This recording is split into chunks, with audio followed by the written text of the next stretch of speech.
The following program does not necessarily represent the views and opinions of Reality Radio 101, its advertisers and sponsors, or its listening audience. Listener discretion is advised.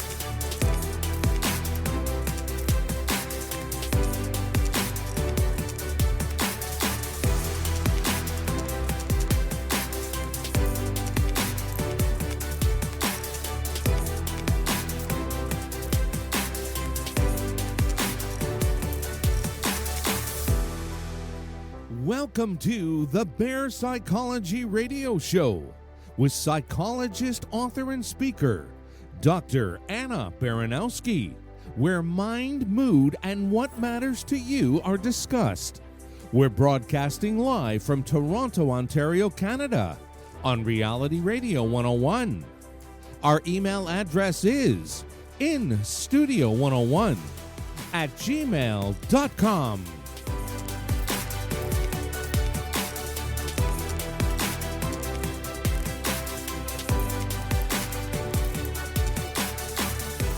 And now, your host of the Bear Psychology Radio Show, Dr. Anna Baranowski.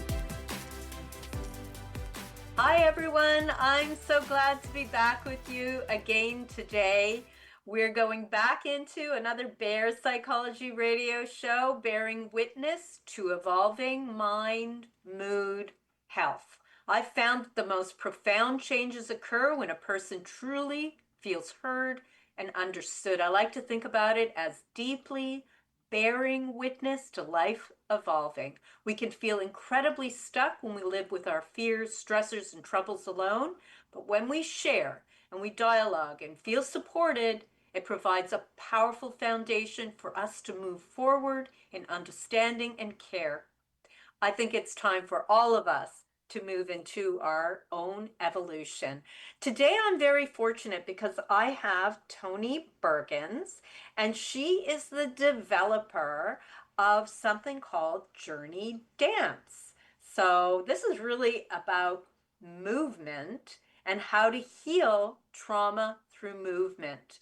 Toni's written a book called Embody, Feel, Heal, and Transform Your Life Through Movement. And people who've been following us at Bear Psychology know that I love integrating different approaches to healing trauma because I think we are all so unique. So this approach is something a bit different. Toni Bergins has a background in movement. She's a holistic health practitioner and teacher, and for the past 27 years, she's been leading transformational workshops at Kripalu Center for Yoga and Health in the Berkshires, which I can tell you is a really, really beautiful place, having been there many years ago myself.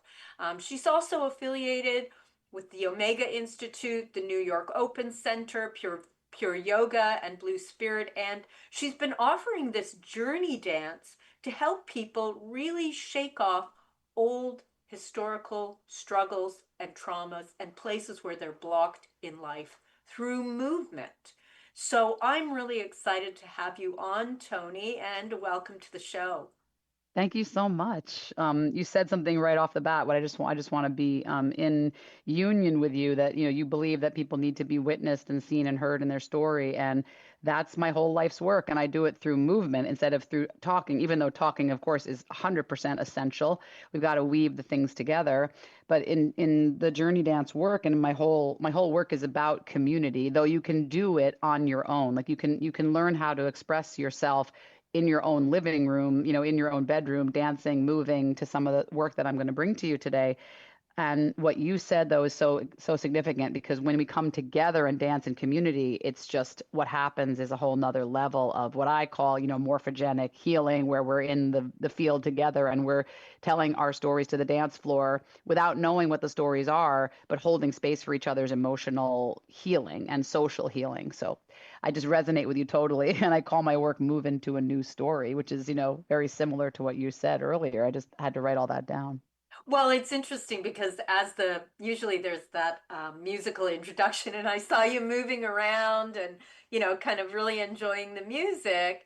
And so obviously movement is a powerful core of everything you do because you move directly into it. And, I think that is really important because I think people forget how crucial that capacity to move our body and to get into the kinetic energy as a method of actually shaking off body held trauma, because our body holds this.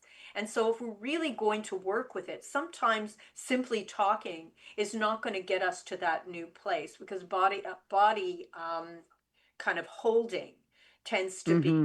a really powerful way. I mean, I see it with my clients constantly that if they don't have some sort of movement outlet, they can sometimes hold back their trauma recovery. And so that's part of the reason that I was interested in your show, you joining us for the show.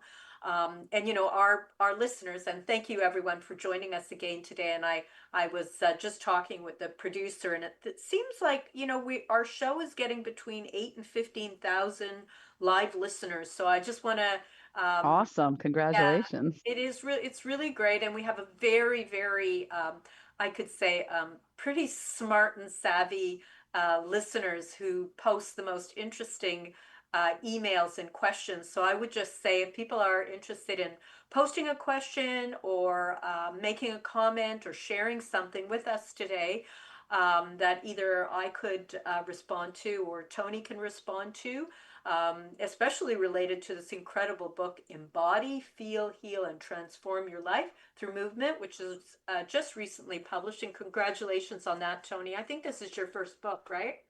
It is, thank you. And I did the audio, and that was a feat in itself, to read your own book out loud for as many hours as it takes without making mistakes, and then having music. It was really fun. So the audio is wonderful too if you don't feel like reading, because there's music in the background. But if you do go and get the book, there is a portal. You actually can click on a QR code which takes you to videos and playlists and all kinds of ways to connect with us, me and Journey Dance community. But Yeah, something I you was said. noticed. Sorry, Oh, I was something you said, what? something, yeah, something you said again always catches me. The fact that there are so many savvy listeners out there right now is such a testament to the work that, people like you and me and other many people in the world are doing, that I feel hopeful when I hear there are 15,000 listeners. I feel hope that, okay, we can heal, we can shift, we can change, we can elevate the vibration, we can shift out of the current very intense traumatic state that we seem to be in as a world, and we can move and heal ourselves, and then hopefully that creates this momentum toward mass healing, because I think that's what we're all looking for. And you said something else too. When I work with people, something that I studied, one of my wonderful family of journey dance teachers studies closely with some really big famous trauma therapists, and one thing that he taught me was about completion of action, which is, if you feel anger, like when you talk and you use your hands, like if you're listening to us right now, I'm like using my hands while I talk because I'm trying to express that, like, this would be an anger, a frustrated way of talking. Well, what happens is we never fully punch, or we never fully release, or we don't fully shake, and we're holding it in the tension of the musculature, literally in the tension of the body, the way we stand, the way we move, the way we walk, the way our posture, everything is all there. It's so simple, but we just don't see it because we're in it. And when you're in it, it's like you can't see. It's like a fish swimming in water. You don't know you're in the water until someone says, "Oh, this is water," and all of a sudden you're like, "Oh, if I just lifted my arms in the air and went whoa, 3 or 4 times, whoa, whoa," I would like release something that I was holding, right? Instead of holding it and just keeping it contained. And you said that. You said it's part of the whole healing. So that could be grief, it could be anger, frustration, rage, sadness. I mean, joy could be something that people keep tamped down. So in the journey dance process, my goal is to touch every emotion, but I'm not telling people what to feel. I'm not telling you what to feel. I'm saying, is this music bringing forth a feeling of sadness? Does this bring forth a feeling of anger, frustration? So I'll play music that might do that because I've learned a lot about how music is a very strong connector with the body and how that could help us. But I'm never saying like feel your anger and process it. I'm saying notice what comes up to this music. Okay, is there stuff in here that wants to be moved? And sometimes it's power. One of my favorite things that I discovered over the many years of teaching is that anger is power repressed, right? If someone crosses a boundary or does something to us, we feel angry. But if we couldn't express it in the moment, it becomes repressed. And that's power. So it's not that we have to be angry and like go flailing, punching pillows. But if we express it through the movement, it becomes a sensation of power. And we get to reclaim power in our body. And that is a very strong, for someone who's been traumatized, reclaiming power in the body is a very big healing, even if it's momentary, even if it's just a glimmer of what you could feel. You know what I mean? And that the other piece of it is that there is not one emotion that is a wrong emotion, although we may at some point in our lives receive that message and then never really have the opportunity of letting it come to the surface in a way that Yes. will serve us. Absolutely. I mean, I've met people who said that they took the class and they said, I've never felt so joyful in my entire life. And people are crying in the class. And I'm like, wow, you felt joyful. I'm so glad. Because that person was able to feel their tears. And then after that, they were able to access joy. It's like, there's so much to the body. It's a true mystery. The way I've been talking about it for years is that and the reason why I stayed on the dance floor for so many years, I literally have been teaching at Kripalu for 30 years. Wow. Yep, I started there as a sub when I was like 25. I was asked to sub someone's class because I was pretty good and I was showing up and I got asked to sub. And then next thing you know, I just became a regular and then my career went that way. And it was kind of like I went to where the feeling was good. I never planned to be a dancer. I never planned to be a dance teacher. None of this is in my plans. That I is was gonna, I think that is such a divine story, Tony, isn't because it crazy? that, well, no, it's not crazy, and it's not a whole lot different than what happened with my career, which is I did not plan to be an expert in trauma. That Right. came to be because Right. almost like the universe called it of me, just like the universe called of you to Yes. be this person who leads this work. And it was not to be any other way. You listened to what was called of you and you followed through, and that's the end of that. And I think actually that there is something to that, that a lot of times, when we're very rigid in what we think how life has to go or should Right. unfold, we miss the things that are in front of us that are the true calling. And when we pay attention to that, real magic starts to happen.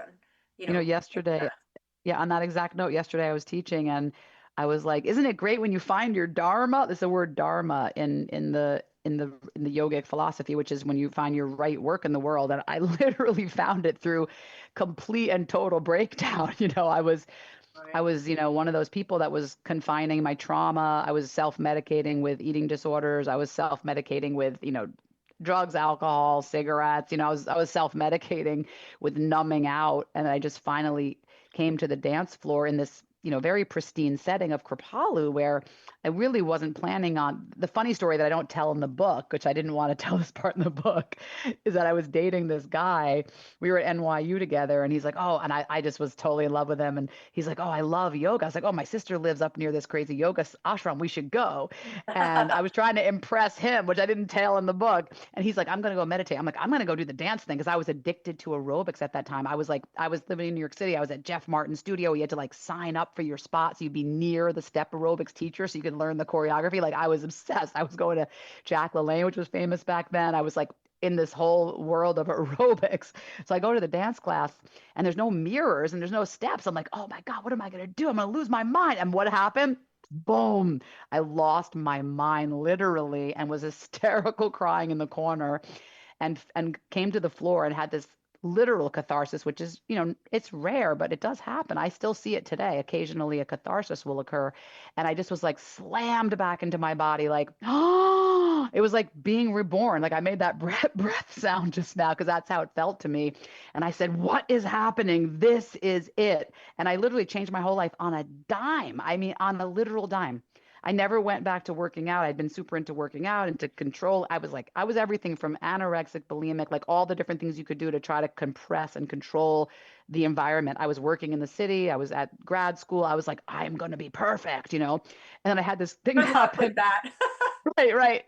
That's why my new thing is, do you want to be perfect or do you want to be weird? So I tell everybody, so we're dancing, or everyone's dancing. I say, okay, everybody freeze for 1 second, be perfect. And they all freeze. They don't know what to do. I'm like, see, be weird. And they're like, rah, and they're dancing like crazy. I'm like, see, weird is my religion. I was going to call the book Weird is My Religion, but they didn't like that. The publisher was like, no, no, no, keep it good. So long story short, I really let my true self come out. And I realized that I was not in my body for all those years. I had disassociated from a very early childhood trauma, which I also did not talk about in the book because my parents are alive and I didn't want to discuss certain things because I love them. And, you know, we've done a lot of healing. So that's another story for another time.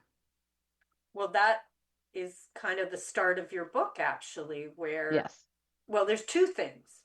One, there in the foreword, there's a little section by Jim Curtis, who's this wellness pioneer, and he writes there's many effective ways to release pain and trauma, but the best modalities help you transcend the conscious and critical mind. And, this is where we start to allow the storyline, what we lived through, to be secondary to our absolutely. own path of healing, which can sometimes just be like piled under, like just submerged by all these stories that have been so oppressive that we could never get to unpackage them because they're such a load that's sitting on top of us, and then that conscious mind so rigidly controls all of it to keep Hmm. us from going to the source code of the pain. And so, Absolutely. I think that's where, this whole embody, and I leave the word embodiment for a moment because I want to talk about that in depth. I think that our listeners would be very interested to understand what that really means. But you made it clear at the beginning of your book that you had been raised in a family where there was emotional dysfunction, explosive anger, and what you Absolutely. described as a victimized sadness, and that you were trying every way possible to project a kind of happiness on the outside while you were experiencing this personal self-hatred, like perfectionism and self-abuse.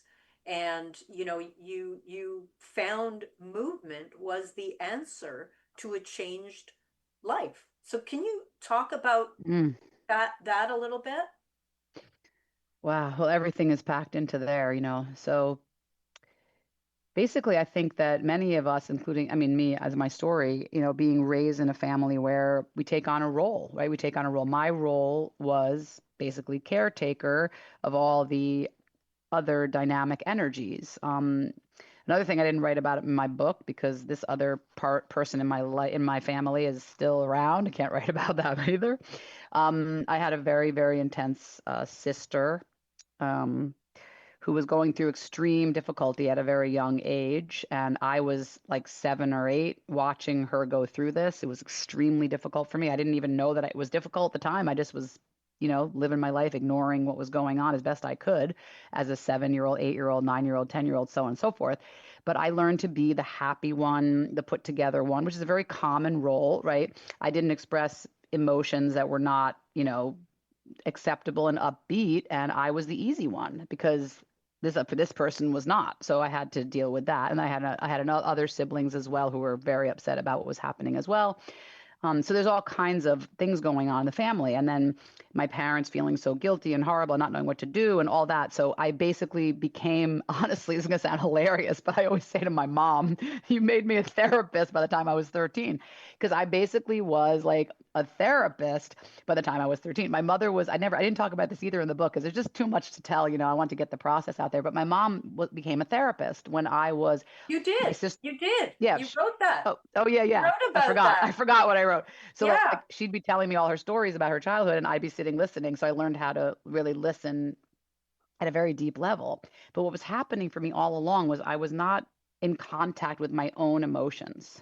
So when I came to that dance floor moment, that big cry was a cry that probably was been withheld for years and years of not, screaming back at my father for saying stop yelling at us. It was indiscriminate anger. It had no we didn't even, it had no basis in reality. We didn't know when it was coming or going. It was just this explosive thing that would happen every 3 weeks or so. And I imagine I only remember at a certain age, but I imagine it happened all my life. Right? I only remember certain significant incidences that I have memory of, right? And that's how the memory works. We only remember certain things. So coming to the dance floor and me being able to express anger, like for years, my whole thing was burning. You'll see in the book I talk about, I call it, the fire, the dance of fire, where you become the flame itself and you do transmutation, which is like shamanic study, shamanic practitioner, alchemy, whatever you want to call it. I'm also studying shamanic. I'm becoming a shamanic practitioner. Actually, this year I'm finally going to be completing my apprenticeship. But how we transmute something from one thing to another, you can use fire, you can use love. I was using fire at that time in my early stages of the dance. It was all like rah! I just wanted to release anger. Every dance class was anger, anger, anger, and no one knew that. They saw me as super powerful and wild, but I was processing anger. I know I was, because Well, now I don't have that. Toni, Yeah. it's interesting because in your book you talk about, and I don't know, sometimes when I'll write and then I put it out there and I'm not really fully processing what I've written for myself. Right. You wrote in your book, and you tell me if this resonates for you, that the acceptable emotion in your family was anger. That's the emotion that was going to get listened to. Whereas like sadness or uh, Right. grief, that was rejected in your family. Well, that was when you went to your room and you left the space. Like there was no like, so if I was like, here's an example, like, so even today, if I call home, right, and let's say, oh, my dad would be so embarrassed to hear this. He's much better now. I'll be honest, he's much better now. He's changed a lot over the years. But if he answered the phone, if you were sad, he'd yell my mom's name, Joy, and he'd pass the phone to her and her name is Joy, which is so funny. Only she could handle any emotion that wasn't happy. That's a fact. So happy got a lot of response, and anger was the only way you could be heard. Otherwise, basically, so that's my point. So yes, anger was how everybody communicated, right? So like all the fighting and everything, but joy was the accepted emotion, and then sadness was just, oh no, we can't deal with that, so it has to be compartmentalized and stuffed. Mhm. And that's what happened. That's because my sister was so depressed, the one who I was telling you about. So basically I was either fighting back with my father. Started around 13, maybe not really till 16 did I really fight back. um and say, and yell back and become like angry. Mostly I was just the joyful one, happy and shutting it all down. That's basically how it worked. But sadness was more like, oh, we can't deal with that. Like it was just, there was no place to deal with that. Mhm. And I think sadness, I believe emotions are like a layer cake. I think that each one hides the other one. So like someone who seems extremely joyful, like, some comedians are extremely depressed, like we use the emotions to mask other emotions. And I think I used anger to mask my sadness, which is really what I did. So that's what I was going to tell you. Right after when I burned out all the anger over all those years, then I was able to access sadness, and other dances became more important to me. Like in my journey dance flow, there's a flavor in each dance. And what I learned is holding a space for people to feel their grief is extremely important because there's really no place for that.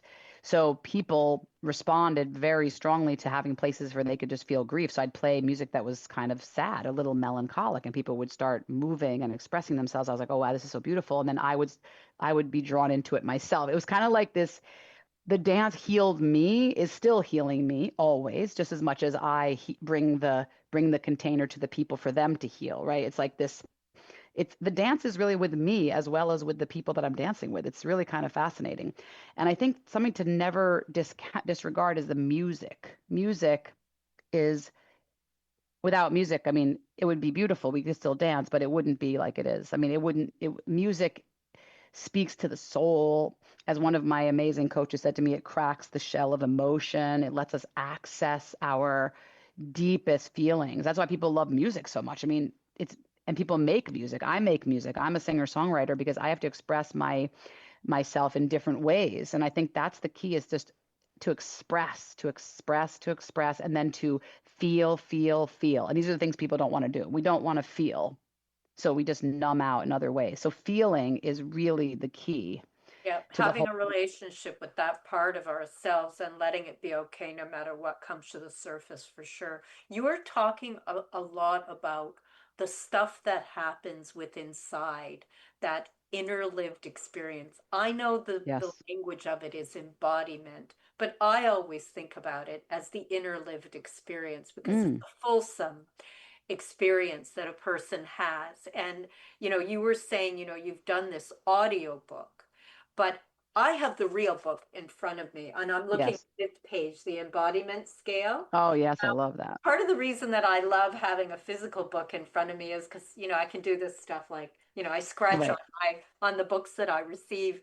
And I think, okay, two things. One, you have this embodiment scale, which I would like us to go over. I'd like you to help our listeners to understand what Okay. you're covering in this embodiment scale so that they can reflect on it from a personal level, that inner lived experience. But Okay. two, you had a very profound experience where you met the Dalai Lama and Yes. you described him as being the most embodied person you had ever met. And I wonder if you can talk about that as well.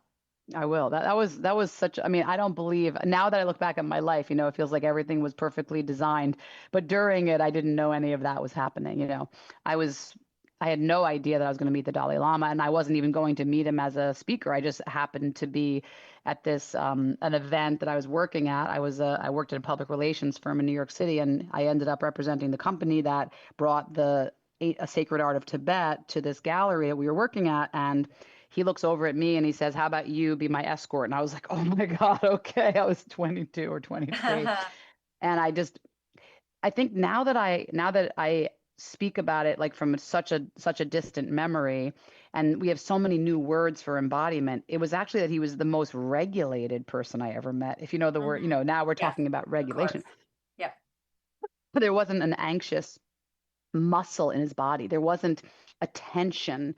There wasn't a there was literally just complete if I'm describing it with my hands right now, it was like peacefully grounded and just completely present. Hmm. So I was trying to describe in the book, I called it enlightenment. Enlightenment is embodiment, because we always say enlightenment is when you leave the body and you go to nirvana and you're not there. And the Dalai Lama is an enlightened man, or that's what is spoken of him. And he's so embodied, he's so present. So I say the word embodied, I mean so present, so in the moment, so relaxed, so just there's no tension. There's, as I said, there's just this, it's a presence. It's hard to explain it in words. That's why I called it embodied, because it's this very interesting state that I come to when I'm dancing. Like it's my most I think my most prized moment that I get to experience every single week is at the end of the class, when all the emotions have been processed, everything's been transmuted, whatever you want to call it, all the energy's been moved, and now we're just in pure energy present state where the body is relaxed, it's regulated, and we feel this sense of energy. And that's why I made that scale, which you're talking, because I felt like people don't talk about we're more than just a body. We are an energy. We are energy. So how is the energy moving? The emotions can block the energy. The emotions can make the energy wild as well. The body can either be stuck or fluid. I mean, there's so many pieces to it. So I made it in 3 stages. But the way I talk about, that meeting of the Dalai Lama was not like he gave me some special wisdom. It was he gave me his presence. He Hmm. gave me he put his arm in my arm. Like, I linked arms with the Dalai Lama for over 2 hours. We walked around the gallery and he just talked about each painting so calmly, flashing the cameras, didn't flinch. He was just he was different from everyone else there. I mean, Richard Gere was there, Cindy Crawford was there, all these famous Rockefellers and Kennedys and whoever was there, and Uma Thurman's dad was there. He's famous. All these famous people are there, and he is just the most relaxed thing you've ever seen. That's to me what it was like. It was like being with someone who could feel all, and I've read all his books since then, of course, and listened to him many times since then. And he talks about in The Art of Happiness, I remember he talks about just letting yourself feel all the feelings, letting them move through your body. And they move through the body. And I think that's why movement is so essential, because if we don't move them through the body, then they sit in the body. And if we hold them tightly, they sit. That's why that scale. So when I talked about the embodiment scale, I think the first part is about when we're like feeling completely, I was going to call it like lead balloon, like when you're just stuck, like stuck body, no flow, no, it's like, it's a state of, I would say either numbness or I think it's harder to hold an emotion back than it is to feel an emotion. So it's actually it's a lot of work to be Yeah. stuck. It is. It's a lot of work to stay stuck. You have to, you know, drink a lot or watch a lot of I mean, I love Netflix, but you got to watch a lot of TV. Like you got to stay stuck. You have to really work at it. You have to numb yourself out. And that's not easy, actually. Maybe it's food. You know, there's always going to be some kind of addictive measure to that because your body doesn't want to be stuck. It's an energy. It's a moving energy. So I talked about it from the body standpoint. Then like there's the frenetic side of energy, which is like the body, which would be, you know, there could be a, you know, hyperness.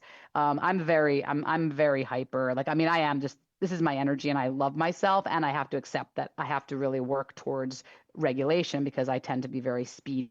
I talk fast, you know. And one of the things about my family was in order to get a word in edgewise, you had to learn to talk fast. You can imagine. So the emotions are very similar, right? So the emotional body is its own thing. That's what I've done with Journey Dance. I've said, okay, let's imagine here's the body. We're going to dance and move, but we're going to actually talk to this other body that I'm calling the emotional body, which exists in yoga and other philosophies.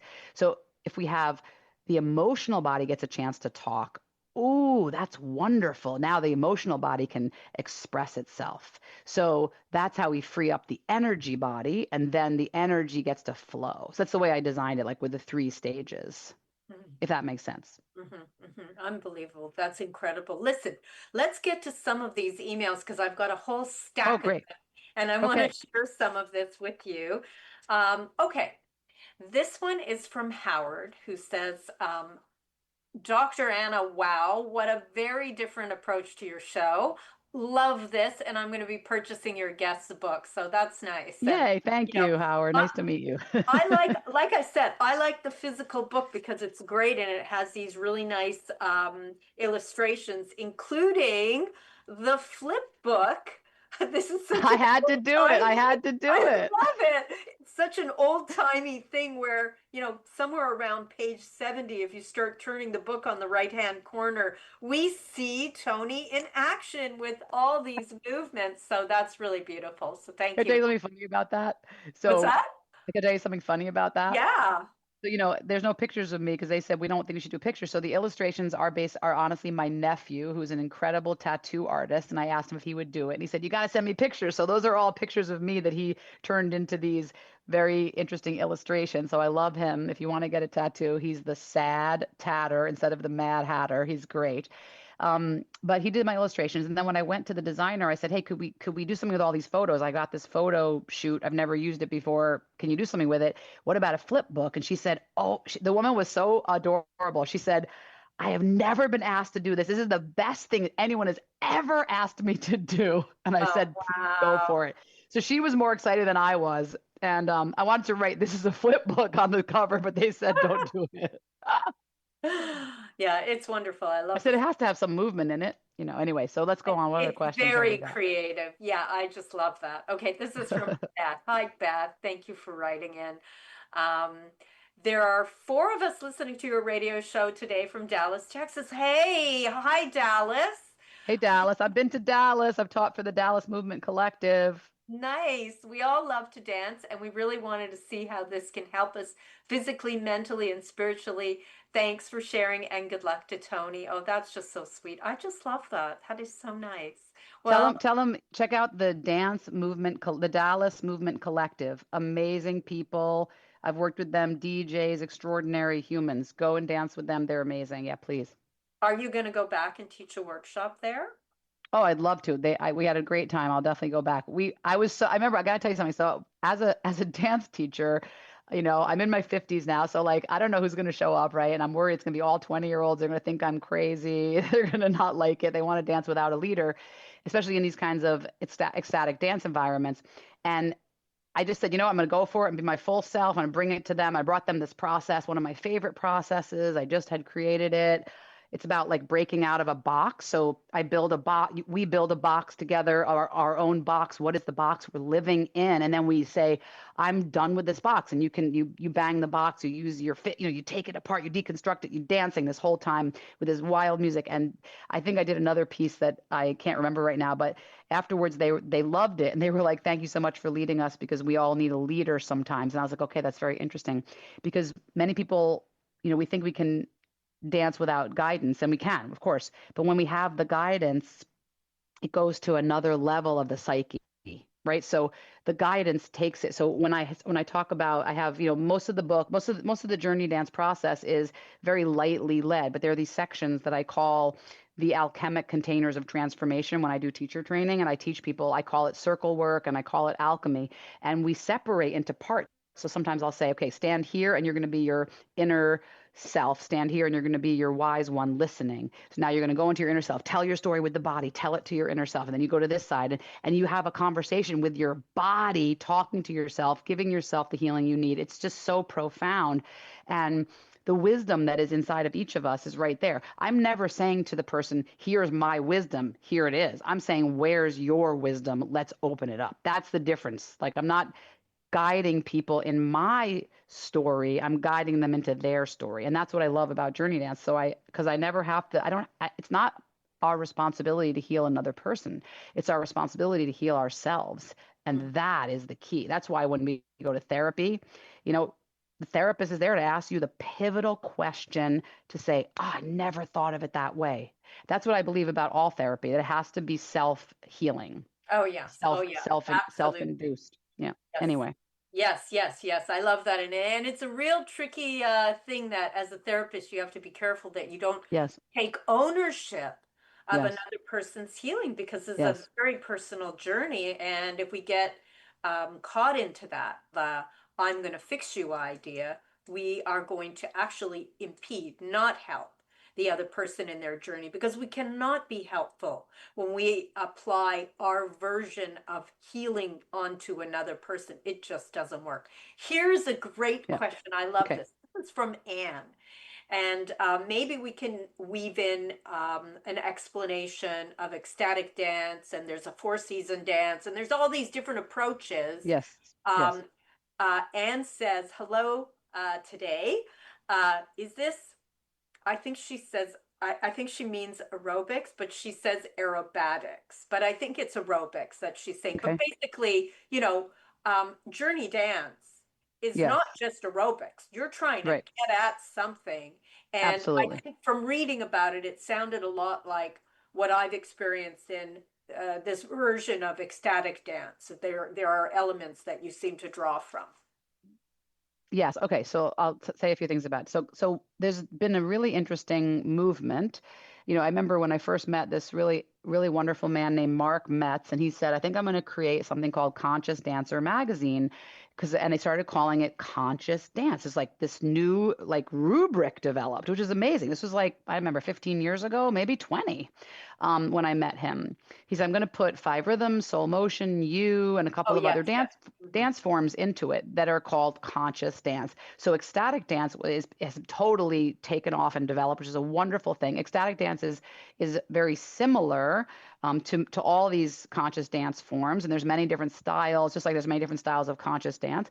So when you go to one of these practices, go and check out all the different kinds. So they all have some aerobic quote quality to them, because, there's activity of the body and you're getting into, aerobics basically just means, are you getting into a state of a particular state, right? Of the body, of the blood and the BPMs probably of the heart and everything. So it is aerobic for sure. Like at certain points, I'll take people into serious sweating, but you can also do it at whatever pace you need to do it at. I mean, any age person could do these dances. So the way I'll differentiate is there's many famous conscious dance forms, including Gabrielle Roth's 5 Rhythms.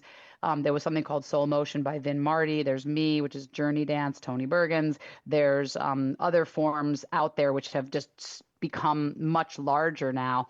I can't think of all the names right now because I'm on the spot, but there's plenty of beautiful forms out there. And there's ecstatic dance that usually does not have a leader. So the different journey dance is very specific. My work specific that there is a guide. So like someone is called in our thing, we call you're either an apprentice, a guide, or facilitator. So we have a guide, facilitator takes you on the journey and leads you. So we start with floor work, which I call embodiment, getting into the body itself, touching every part of your body to the floor. Then we move into the spinal awareness awakening, which is very sensual in nature, where we start to awaken the energies of the body, freeing up any old, like, there's so much insecurity and static around being, sensual, sexual, beautiful, pretty, all of that stuff. We just let that all go. It's all about movement. And then we go into what I call immersion, where we get into the specifics of each body part and really dropping into what I call like the deeper inner landscape. Then we go into connection with all the different people in the room, or by yourself. We call it funky, depends on how you want to do it, but it's very rhythmic and similar to 5 Rhythms staccato, if you know what that is. Then we go into what I call the evocative emotion section, and that's what I'm personally most interested in, because this is where my work like totally diverges from most other work, is that I'm dropping in music that will instigate, evoke this emotional story, whatever it is. And there's no talking, it's just I might guide people and say, okay, so, take your hand and start to open the space and allow the music to take you and tell your story to the dance floor. And, that's my guidance. So what does that mean? You tell your story to the dance floor. What does that mean? Well, you do it with your body. So some of the music will have that. That's why that section of the book's very long. Like there's a section on anger, there's a section on grief, there's a section on just expressing, because I feel like these are the places we don't get to express. And that's where the healing happens, in my opinion. But you do such a good job of actually covering all those areas within the book itself, the different emotions, the different methods of transformation. I noticed within the book itself, you've included a lot of information about the playlists and different invocations, and you do this journaling question thing, which is wonderful. Like, do you feel numb or busy? Are you constantly retelling your story? Who's running the show of your mind? What addictive? It's great. The questions are really, really useful, because I think this is where you start exploring, and that's why the guide is so helpful, because just because we have our struggles doesn't mean we have the right questions to ask ourselves to get access to this content. So, really, lovely permission and gentleness and the playlists, and this is really nicely put together practice. And I find that when thank you so much. Oh, you're welcome, Toni. I find that when people do really well in life is when they have taken on a personal daily practice, whatever that practice might be. The book gives a good kind of structure to creating a person's own practice, whether they go to the classes or not. But the classes I'm looking online, and they look like they would be fun to do. So they're so fun. I'd love you to come. I'll send you a link to Tuesday. Every Tuesday I teach an online class every Tuesday at 12 o'clock Eastern Standard Time, because I taught it for 25 years before we shut down during the years of the pandemic.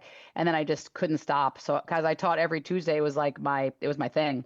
So now I teach also different days of the week and other locations, but I do Tuesday online at 12 o'clock. I've just been doing it for 6 years now, and just have a committed group that we go so many places. It's very deep.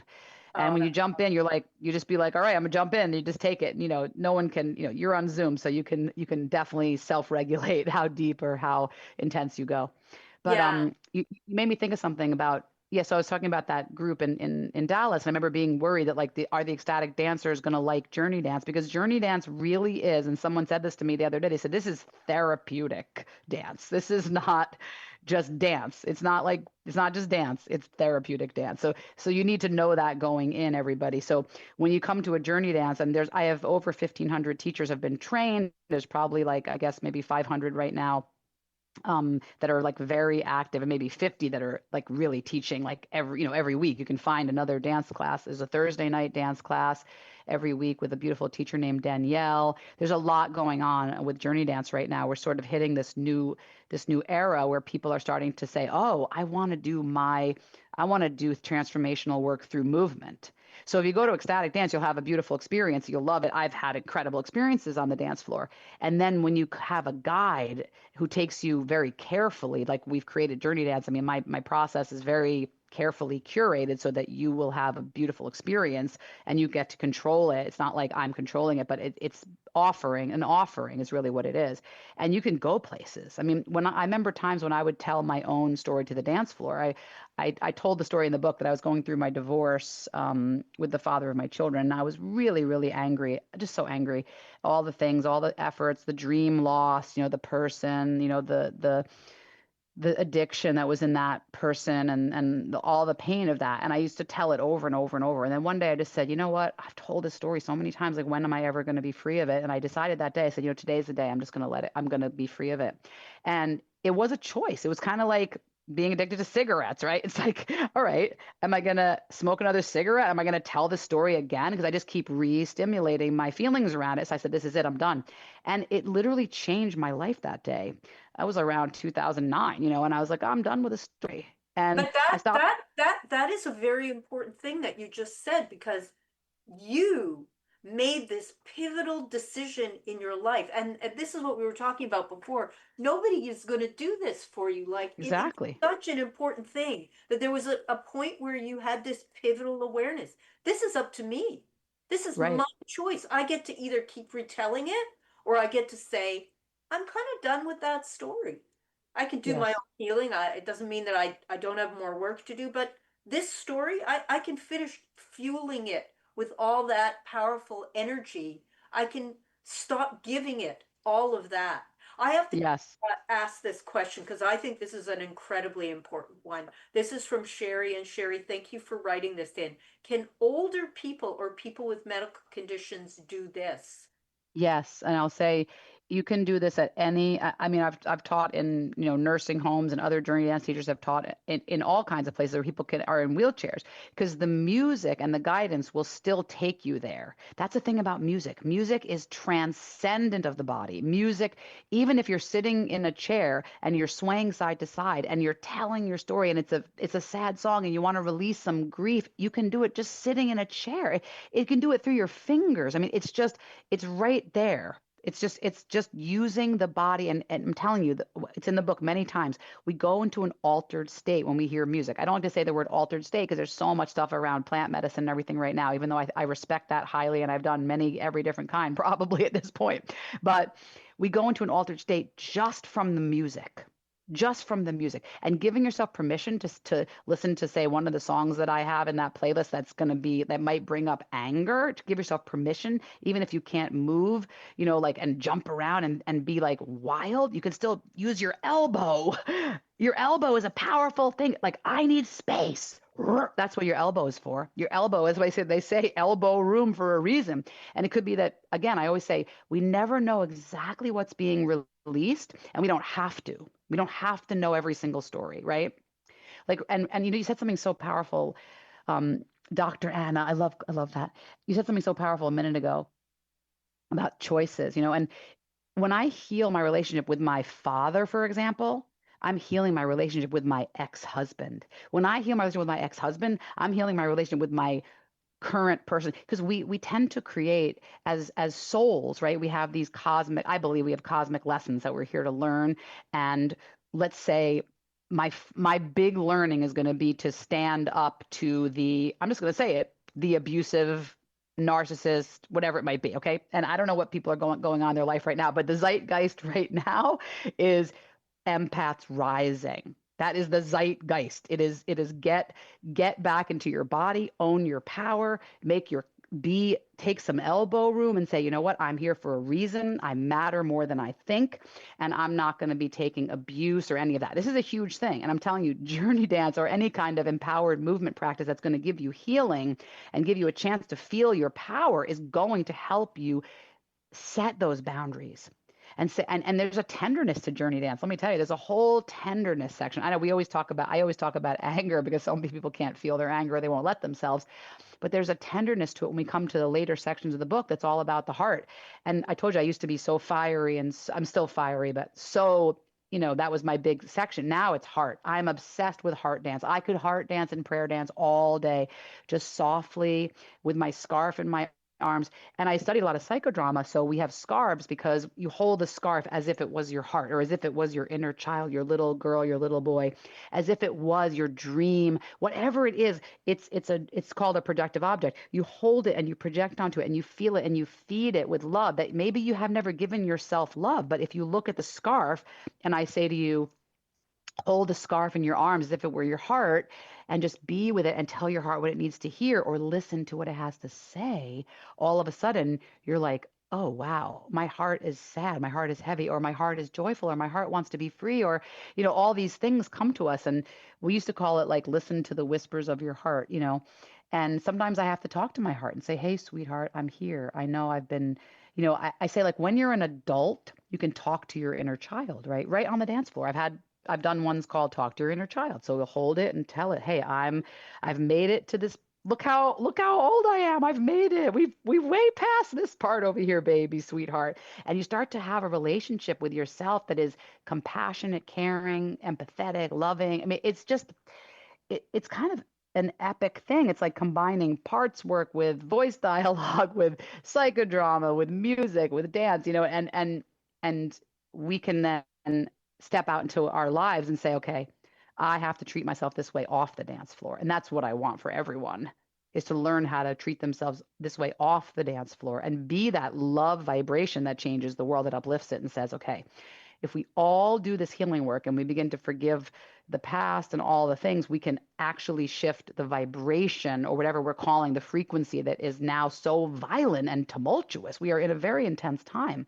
And I want to honor that and say, hey, be the gentlest. If all you see is violence, be the gentlest you've ever been in your life and try to counteract that, right? It's like we can do it. I really believe that. And that's why I just keep teaching dance. And I know that even though I could be an activist, I could be, getting on my soapbox and saying what I think to the world, I'm just going to keep teaching dance because I want to keep helping people change their own vibration. And I know that that impacts the collective. Well, and also then, as we started, as you free up energy and you're not using all of your energy to suppress all the things about yourself or your life that you're not wanting to face, you free yourself up with that energy. And then individually, we can face the things that we have to face, including the complicated political times that we're living in right now. I mean, things are very fraught. People are really, really struggling. I'm Yes, seeing people in my clinic who are talking more today about the geopolitics than I have ever seen in my practice of over 20 years. absolutely Now agreed. we're seeing people talking about things that they're really frightened of, that they don't understand, they can't make sense of. And it's like we all need to have enough energy to Yes. live this moment today with all of its complications. And that is true. Okay. People Yeah. want to know where to get the audiobook. Thanks, James, for sending in that question. The audiobook is on Audible. That's what I know. I think it's basically in all places where audiobooks would live. And the book is actually I got so lucky that Simon and Schuster is my not my publisher, but my distributor. So it's everywhere that Simon and Schuster would have a book. So Amazon, Target, all the places that you could get it, and regular bookstores and other things is where the physical book is located. So anywhere you can go to my website, JourneyDance.com, and there should be a thing by the book right there, and it probably takes you to an Amazon link or something like that. Um, Here's a question I think is really interesting. This is from Lisa, and she says, just nice, very nice, a very cool show. Thank you, Lisa. Thank Um, you. Music as your best friend forever. Please explain. Oh, Oh, that's music is my best friend forever. Did Yeah. she read the book? Um, yeah, I mean, ever since I was a kid, there's nothing touches the soul, I think, or the heart or the energy like music. I don't know how else to say it, that I'm obsessed with music. Like, if you're obsessed with music, please come and be my friend, because I'm obsessed with music. I could spend all day listening to different types of music. So the thing about music, and this is very important to remember, is that our energy can be shifted by music. So if you want to be in a good mood, make sure you're picking music that's going to uplift you, right? If you're feeling like kind of dark and stormy and you don't want to be dark and stormy, then don't play that music, or that could take you even further dark. You see what I'm saying?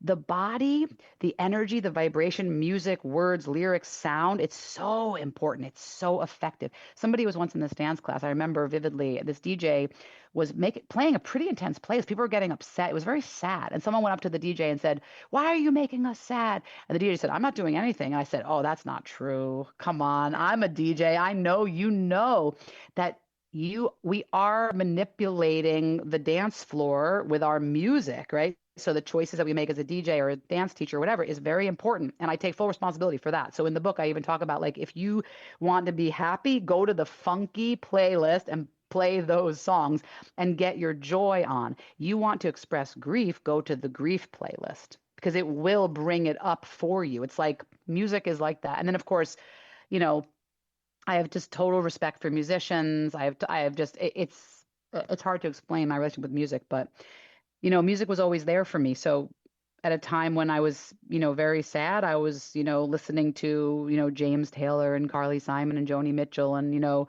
Carole King, which I was introduced to by one of my sisters. Then when I was in a different state, I was introduced to all like Doobie Brothers and Anita Baker and Lionel Richie and, like, other whole genres. And then slowly just all the different genres. And my father was obsessed with classical music, which I talk about in the book, that I recently have healed that relationship. And now I can listen to classical music without feeling like someone was forcing me to listen to it, because now I love it in its own right.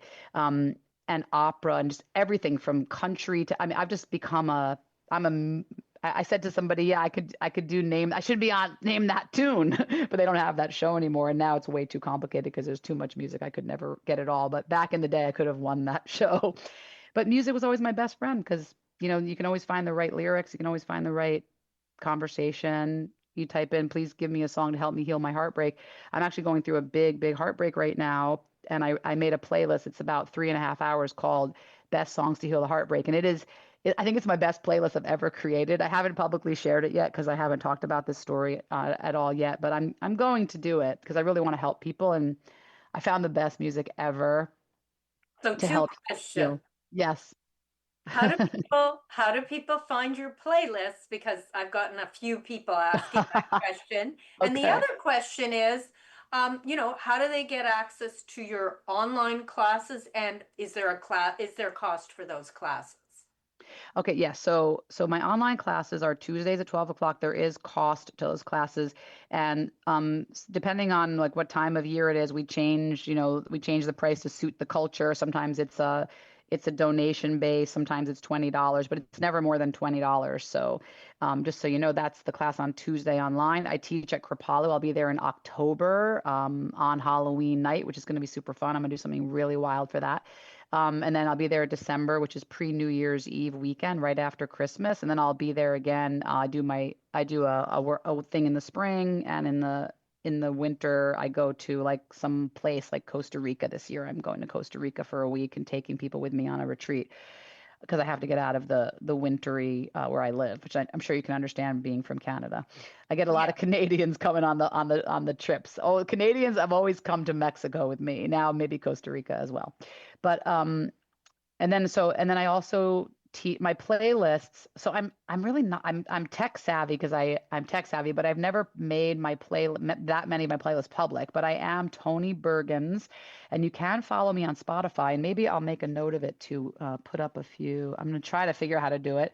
Put up a few excellent playlists. If you come to a class, you always get the playlist sent to you in an email. And if you email me, I'll happily send you my current hot list. And I will actually, do you have an email list? Dr. Anna? Like, do you? We have an email list, but I'm just going to say this because we have literally 1 minute left, and this Okay. is such a delightful conversation. So hopefully we'll have you back on at some point. If people are interested in Toni Bergins, visit JourneyDance.com. You can get all the information you need there about her book, about the classes, and about this particular work. You could also find a local facilitator. You can read her Yes. blog. You can find out about events that might be in your community. She's got a YouTube channel, and you can find out how to contact Toni, and even how to become a teacher yourself if that is rocking your boat today. Toni, thank you so much for joining me. It was a delight. And You're my favorite I've ever done, by the way. You're my favorite podcast / radio show I've ever been on. Oh, is that right? Oh, Yes. I'd love to hear that. Why is that, Toni? Because you're just so actively involved. We're just we're conversing. We're just having a real conversation. This has been so fun. It's not like, prescribed with all the particular questions that you get on these podcasts. I know you never arrange questions. I just think about what I've read, and then I talk to you because you're a human being, and it has been delightful. Thank you, everybody. Thank you so much today. And I'll be in touch back channel with you, Toni. Be well, everybody. Looking forward to chat next month.